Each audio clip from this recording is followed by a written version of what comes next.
Welcome to the Raising Smart Kids podcast. I'm your host, Yang Pratt, and each week we'll explore ways in which the arts can help you raise a smarter kid. I'll be sharing ways the arts can propel your child's learning and interviewing top artists, educators, and entrepreneurs. These guests will share why the arts are so very important to your child, along with actionable ideas you can easily implement into your already busy schedule. Make sure you subscribe to the podcast here on iTunes and share us with a friend. For extra tips on raising smart kids, head on over to artsmartparenting.com and click on the Live tab. Hey there, Art Smart parents, this is Yang, and now that summer is in full swing, I know you're looking for activities to fill your kids' days. Over the next couple of episodes, we're going to be taking a deeper dive into tips for finding activities for your kids, as well as some of the benefits your kids can experience doing different arts activities such as karate, dance, and music. Until then, I've put together a free guide on the top 60 low to no cost summer boredom busters. Go and grab your copy today at artsmartparenting.com/summer. Today we're going to be talking about 6 questions you can ask when finding a karate school for your child. Just like choosing a dance or music school is an important decision, so too is finding the right karate school for your kids. Finding that right fit is going to ensure that your child is happy, enjoying classes, and you as a parent can rest assured that you've made the right decision for your child. Question number 1. What type of karate does your school offer? At Academy of the Arts, we currently offer American Kyokushin Karate, which is a Japanese full-contact style of karate, and we offer those classes for ages 5 and older. A lot of what's called karate these days are really various forms of different martial arts, from jiu-jitsu to taekwondo. They've all been homogenized under this title of karate, so just be sure you're aware of the type of karate you're going to be enrolling your child for and whether or not it's full contact. Question number 2. What size are your classes? As a business, it's tempting to stuff as many bodies into a class as possible, but for learning, this is certainly not the key. We know this by looking at school classrooms. These larger sizes limit what our kids are able to accomplish throughout the day. At our school, we limit the number of kids to our classes to 10 to 12. This way, we can be sure that our kids are getting proper skill development, they're progressing in a manner which is befitting their age and level, and they're executing the skills they're learning properly. We don't want to have them be developing bad habits because the class is too big and we're not able to give the kids the personal attention they need. So make sure the classes are limited in size and they're not free-for-alls. We've known of some karate schools where there could be 1 student up to 30 or 40 students in a class. So really just make sure you're aware of what the limitations are, if any, for those classes. Question number 3. What is my child going to be doing in class? The study of karate requires discipline, strength, flexibility, and focus. Students at our schools spend time each class developing strength, working on their flexibility, and learning specific skills such as punches and kicks, as well as combinations of those skills.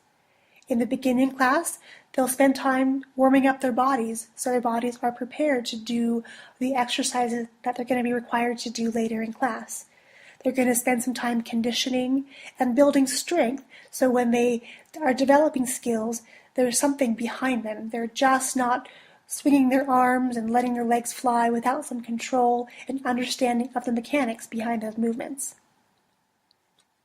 What type of facility do you have?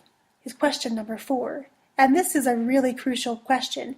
Just like choosing a dance school, just because there's an open space doesn't mean that it's suitable for the teaching of karate. A professional karate floor made of high-density foam is the most ideal surface for martial arts. This ensures that your child's protected from impact injuries such as falls, rolls, and takedowns. The foam cushions these bodies during the higher impact activities and protects joints during contact.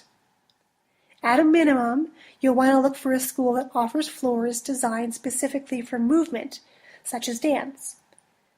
The surface should be smooth, resilient, and a place that is safe for the practice of karate. If the floors aren't cushioned, instructors should ensure your child's safety by using mats designed for activities like tumbling. Surfaces such as concrete, carpet, or unfinished wood are certainly not sufficient for karate and could eventually lead to injury. Making some calls and visiting karate schools is the best way to find out what type of flooring is used. You'll also want to find out if your child will need any protective equipment, such as mouth guards, or for personal use during these classes. When you call a school and inquire about these floors, again, they should be very forthcoming and proud to tell you what type of floors that they have. And if they don't, you might want to search somewhere else. Question number 5. Who teaches your classes? At Academy of the Arts, we believe in consistency, especially when it comes to teachers. While having a sub may become necessary throughout the year, having the same teacher every week ensures that your child will continue to advance. Having a different teacher each week is less than ideal. Being comfortable and supported by a primary teacher and understanding the expectations of a class is crucial to learning. Consistency in teaching is just as important as attending classes every week. Another question to ask in regards to who is teaching the classes is the qualifications of the teacher. Are they teenagers who are taking classes for only a few weeks or months and are now teaching their peers? Or are they truly professional teachers whose backgrounds would give them the knowledge and the skills needed to be teaching your child? And question number 6, will my child compete in tournaments, and how will they advance? Aside from learning some basic skills of self-defense, students can look forward to competing in tournaments. While not all towns offer tournaments locally, your school may be able to connect you with tournaments that are happening nearby. For example, in our area, local tournaments are few and far between. So our kids often have to travel 4 or 5 hours, and they're happy to do so because they can see how they're progressing in comparison to kids at other schools. And this is great for parents to be able to see as well. These tournaments allow the kids to utilize their skills in a very positive environment with peers who are putting in the same effort they are each week. And for them, this is a moment of pride. And for parents, it's also a moment of pride as you get to see your kids use the skills they've practiced week in, week out, and see how they're doing in comparison to peers in different parts of the country.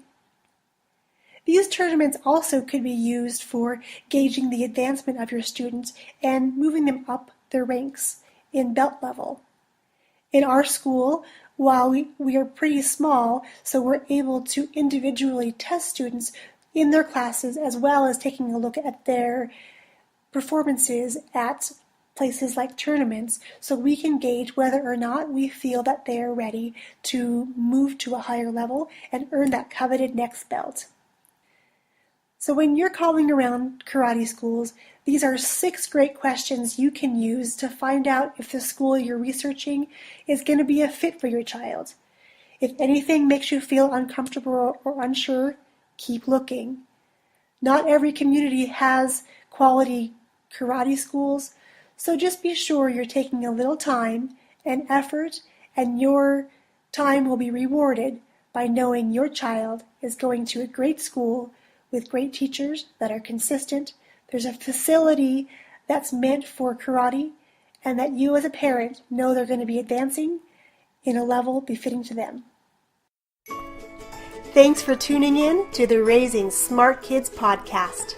Don't forget to head on over to artsmartparenting.com/summer and grab your guide to the top 60 low to no cost summer boredom busters. Here's to a summer filled with fun, friends, and lots of learning. I'll catch you next week.